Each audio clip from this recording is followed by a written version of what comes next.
¿Sabes que tu auto es una de las mayores inversiones que harás en tu vida? No importa si es nuevo o es usado. ¿Sabes qué cobertura tienes para protegerlo? ¿Sabes cuánto pagas por cuya cobertura? ¿Conoces a tu agente de seguros? Opportunity Insurance está aquí para contestarle todas sus preguntas. Bienvenidos. Para ayudarle a escoger su mejor opción según sus posibilidades. Y recuerde, Opportunity Insurance, la oportunidad de andar por la vida asegurado. Regresamos con Agárrate. Si tú quieres tener una buena cartera de diseñador o un buen Rolex, yo te recomiendo que visites la página web de Maru Consign. Ahí vas a encontrar unas hermosas carteras de diseñador y unos relojes marca Rolex preciosos, con su origen certificado, en perfecto estado, con el mejor de los precios y te lo van a enviar a cualquier parte del mundo excepto a Asia. A lo mejor necesitas dinero en efectivo y tienes una buena cartera de diseñador o un buen Rolex, visita la página web de Maru Consign. Ahí vas a conseguir cómo contactar con ellos y cuando ellos revisen el origen de la cartera que tienes o del reloj, van a negociar contigo.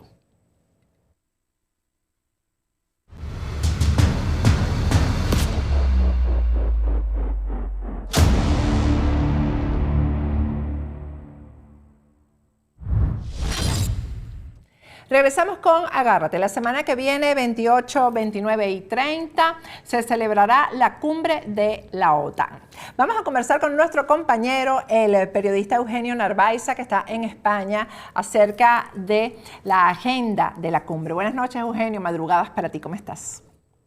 Sí, buenas noches a Miami, madrugadas aquí en España. Exactamente son las 2:08 de la madrugada, en donde contaremos un poco pues qué es lo que va a ocurrir en esa cumbre de la OTAN, que va a ser el acontecimiento político-militar más importante que ha tenido España en los últimos 8 años, desde que el rey Felipe VI pues, accediera al trono de España, ¿no? Bueno, Es quizás el acontecimiento más importante que se va a producir aquí en nuestro país. Y en este momento en el que está la guerra entre Rusia y Ucrania, pues mucho más, ¿no? Cuéntame qué es lo que se espera de la cumbre, Eugenio. Hay que decir que esta cumbre tiene una vital importancia porque los 29 países participantes en la OTAN y que son miembros de la OTAN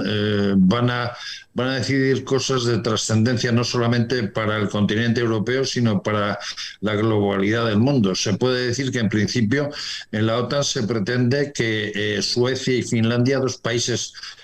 prácticamente fronterizos con Rusia, puedan pedir su candidatura a pertenecer al Tratado del Atlántico Norte y por otra parte también se mirará cuáles son un poco las circunstancias y los aspectos de seguridad con el Sahel, el Magreb y Argelia también. Hay que tener en cuenta que si bien Marruecos es aliado de la OTAN y Estados Unidos, Argelia tiene algún tipo de vinculación con Rusia y eso puede provocar problemas desde el punto de vista estratégico, teniendo en cuenta que Argelia es un país muy importante desde el punto de vista de suministro de energía tanto a España como a distintos países de Europa. Y en este momento también el tema de la energía es un elemento capital, no solamente desde el punto de vista estratégico, sino también desde el punto de vista económico, porque muchos de los países del centro y norte de Europa vienen utilizando el suministro desde Rusia para poder llevar a cabo sus actividades de la industria, de las familias y demás. Y poco a poco lo que se pretende es ir, a consecuencia de la guerra con Ucrania, se pretende ir cambiando esa percepción del suministro desde Rusia hacia, por ejemplo, la utilización de la reserva de 1 millón de barriles de petróleo que el presidente de Estados Unidos va a liberalizar para que el mercado de la energía tenga el suministro suficiente, así como también hablará con alguno de sus aliados en Oriente Medio, como puede ser Arabia Saudí, para que el precio del petróleo no se dispare, y también tiene previsto utilizar elementos de su reserva estratégica y suministrando la energía a Europa a través de barcos gasísticos, ¿no? ¿Quiere decir que la OTAN va a ser así como La verdad, una especie de reto contra Putin? Una renta contra Putin. Por un lado sí, pero por otro lado también ha llegado el momento de reordenar el sistema de seguridad en Europa, teniendo en cuenta la guerra, porque, a ver, durante mucho tiempo y después de que se cayera el muro de Berlín, se iniciaron relaciones diplomáticas y militares con Rusia. Las relaciones eran buenas hasta el punto de que militares rusos participaron en las maniobras de la NATO. Pero dado un poco las pretensiones de Putin y teniendo en cuenta pues sus ansias expansionistas y el volver a recuperar vamos a decir, el territorio y el prestigio que en algún momento tuvo Rusia, que puede corresponder a lo que anteriormente era la Unión Soviética, pues ahora mismo pues parar a Putin es evidente, es importante. Y por otro lado también existe el tema de China, porque China es un país de orden comunista, pero económicamente es de una economía más o menos liberal, y se tiene un cierto temor a que se produzcan alianzas entre China y Rusia, y eso son distintos temas a tratar. También la ciberseguridad, la fake news. Y cómo no, también habrá un aspecto importante, y es como el hecho de que se le ha invitado por parte del secretario general de la Organización del Tratado del Atlántico Norte, el secretario de Estado de Estados Unidos, invitó al presidente de Ucrania a que acudiera a la cumbre en España, pero lógicamente por razones de seguridad y teniendo en cuenta que está en pleno conflicto, pues lo lógico es que intervenga en esta cumbre a través de videoconferencia, ¿no? Porque Putin ha amenazado con respecto, por ejemplo, a los nuevos ingresos que tú estás mencionando que se van a debatir ahí, ¿no? O sea, Putin lo que está llevando a cabo, como él sabe perfectamente que no podría dominar militarmente Europa, especialmente contando que tiene como aliados tanto al Reino Unido como a Estados Unidos, está utilizando lo que se llama guerra híbrida, es decir, está utilizando elementos de su capacidad y su potencia desde el punto de vista de la exportación de energía, en este caso fundamentalmente gas, para poder, vamos a decir, estropear y tocar la economía europea y también, ¿por qué no?, la economía mundial, porque no hay que olvidar que, por ejemplo, en el caso de Ucrania, Ucrania es uno de los países más importantes del mundo en la exportación de distintos alimentos que pueden ser importantes no solamente para Europa, sino también para África. Y de alguna otra manera, en este próximo invierno, si las cosas continúan de esta manera y existe esa falta de producción alimentaria y agraria que Ucrania proporcionaba al resto del mundo, como por ejemplo el girasol, el cereal y otro tipo de cosas, pues nos podríamos encontrar en zonas de África, en zonas de Asia, y probablemente en algunas partes de Latinoamérica, pues con ciertos problemas, ¿no? Quiere decir que de esta cumbre sí saldrán resultados y decisiones importantes, ¿no? Porque a veces las cumbres de la OTAN terminan como que en la nada. Yo creo que de aquí sí saldrán cosas noticiosas. No, esta cumbre es decisiva desde muchos aspectos, porque hay que decir que por un lado también la Unión Europea, pues muy especialmente desde el mandato de Donald Trump, pues se ha ido planteando más o menos la creación de un ejército europeo. Es una polémica que se viene produciendo desde hace algunos años en la Unión Europea, la necesidad de crear un organismo de defensa y vamos a decir un ejército nativo europeo, que hasta ahora simplemente corresponde a 5.000 soldados de una brigada de intervención rápida que tiene destacados los países europeos, pero consideran que eso no es necesario. Está bien que se dependa de la OTAN, está bien que se tenga que aumentar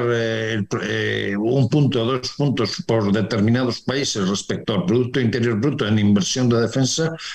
pero Europa se tiene que empezar a preocupar de sí mismo. Y luego, por otra parte, también en esta cumbre hay otro problema, y es el hecho de que el Reino Unido ha salido de la Unión Europea, con lo cual, aunque se mantiene en la Organización del Tratado del Atlántico Norte, con lo cual, de alguna manera, aunque se sabe que el Reino Unido es aliado, pues las estrategias militares y demás pueden ser distintas. Y hay que tener en cuenta que también hay una cosa, o sea, de alguna manera a lo largo de los últimos años, vamos a decir que el eje militar y el eje económico de Europa se ha venido produciendo entre países como Francia y Alemania, y ahora mismo pues ese eje militar, pues quizás de cara a futuro, ese eje militar económico, vamos a decir, entre comillas, de mando de Europa, pues se podría ir modificando. Prueba de ello es que en los últimos días, 3 presidentes de la Unión Europea, como es el presidente de Italia, el presidente de Francia y el presidente de Alemania, acudieron a entrevistarse con el presidente de Ucrania como países predominantes de la Unión Europea. Aquí, por ejemplo, a España pues ni se le llamó, porque claro, en España tenemos un problema que empieza a ser manido, como es el hecho de que Pedro Sánchez tiene en su gobierno a miembros de la extrema izquierda, como pueden ser de Podemos, independentistas catalanes, con lo cual provocan, pues vamos a decir, una mala imagen de España y poca confianza en el presidente del gobierno. Tú fíjate que anteanoche le llamó Joe Biden, Portus, a Pedro Sánchez para agradecerle el desarrollo de la cumbre y para agradecerle pues, la acogida que van a tener las 5.000 personas que van a acudir a la capital de España en estos próximos días de la semana que viene. Y eso parece que ha sido la noticia interestelar del año, cuando es una cosa absolutamente evidente y de cortesía diplomática, por llamarlo de alguna manera, ¿no? Bueno, de todas maneras, el sábado tú vas a desarrollar y a profundizar mucho más el tema en el programa, aquí en Diálogos en Libertad, así que vamos a estar muy pendientes de eso, Eugenio, y bueno, por supuesto de la información que nos tengas en el desarrollo de la cumbre la semana que viene. Exactamente, o sea, hay que decir que nosotros el sábado, en nuestro horario español de las 9 de la mañana, 3 de la mañana en Miami, vamos a tener una charla, debate, con el que fue en su día secretario general del Partido Popular Europeo, Antonio López Istúriz, y también con los portavoces de defensa en el Congreso, Fernando Gutiérrez Díaz de Otazu, que es el portavoz de defensa en el Congreso, pero anteriormente fue general del Ejército ya en la reserva, y tiene su importancia la participación en este debate de Diálogos en Libertad del general Fernández de Otazu, porque él es diputado por Melilla. Melilla, como todo el mundo sabe, es un territorio español que está en África, que está en la punta de África, y uno de los aspectos que también se va a tocar en la cumbre, que afecta directamente a España, es la integración de Ceuta y Melilla en el paraguas de defensa de la OTAN, ¿no? Y además de Fernando Gutiérrez Díaz de Otazu, también participará una persona que es muy entendida en temas militares, como es Luis Rogelio Rodríguez Comendador, portavoz de defensa del Senado, que recientemente ha estado en Lituania en la reunión de países de la OTAN, estuvo concretamente en Vilna, y nos contará un poco sus impresiones junto con el resto de participantes de qué valoración se puede hacer de esta cumbre, el papel que puede jugar España, cuál es el análisis que se puede hacer desde la Unión Europea dentro del Atlántico Norte, y también desde la Unión Europea como organismo económico y político que manda en Europa, y eso lo desarrollaremos el sábado por la mañana, con lo cual es un programa tremendamente interesante y no se lo pierdan, ¿no? Claro que sí, estaremos muy pendientes. Gracias, Eugenio, muchísimas gracias. Sí, te voy a pedir una cosa antes de acabar, porque en España acaba de suceder un acontecimiento desgraciado que para aquella generación que nacimos muy cerca de la transición y muy cerca del inicio de la democracia, pues es doloroso, especialmente aquellos que estamos vinculados al mundo de la información, porque ha muerto nada más y nada menos que José Luis Balbín a los 81 años de edad, y hay que decir que José Luis Balbín era el mítico director de aquel famoso programa de la segunda cadena que se emitía los viernes en España, que se llamaba La Clave, y en el que muchos españoles aprendimos con sus películas, con sus debates, aprendimos a ver cómo se construía la democracia y a entender la democracia, por lo cual esperamos que su alma esté donde tiene que estar, y lamentamos su fallecimiento. Lo lamentamos muchísimo y acompañamos al pueblo español en esto. Gracias, muchísimas gracias, Eugenio. Gracias, Patricia. Bueno, con esto me despido hasta mañana.